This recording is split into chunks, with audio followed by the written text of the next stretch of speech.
আপনারা জানেন বিদ্যুতের উৎপাদন ব্যয় এবং বিদ্যুতের যে দামে আমরা বিক্রি করি তার মধ্যে একটা বড় ফারাক রয়ে গেছে। বিশেষ করে এবার ডলারের দামের তারতম্যের কারণে কিন্তু ফারাকটা আরো বেড়ে গেছে।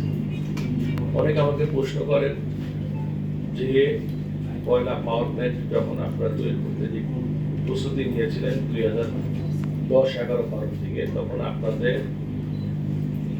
উৎপাদন ব্যয় যেটা ধরেছেন এখন থেকে অনেক বেশি কেন করতেছে? এটা স্বাভাবিক আপনাদের কাছে প্রশ্ন আসতে পারে। দুইটা কারণ। একটা কারণ সর্বোপরি ডলারের দাম বেড়ে যাওয়া। আমরা তখন ডলার ধরেছিলাম 79 টাকা, এখন ডলার 117 টাকা গভর্নমেন্ট রেট। এই বিষয়গুলির কারণে উৎপাদন ব্যয় কেবলমাত্র কয়লার ক্ষেত্রেই না, যে পরিমাণ পাওয়ারের যে ভ্যালুয়েশন ছিল সেগুলো কিন্তু দাম বেড়েছে। সব কষ্টের মধ্যে আসে এবং সেই উৎপাদিত বিদ্যুৎ ট্রান্সমিশন নিয়ে আসলে স্বাভাবিকভাবে সেখানেও দাম বাড়ছে। সর্বোপরি সবকিছুর মধ্যে এটা এফেক্ট আসছে।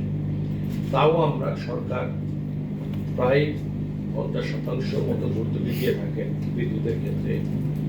এটা একটা চলমান প্রক্রিয়া। আমরা আস্তে আস্তে এখান থেকে বেরিয়ে আসতে চাই। যেহেতু বললাম অর্থনীতি যে অবস্থাটা চলছে মোটামুটি এখন একটু ভালোর দিকে।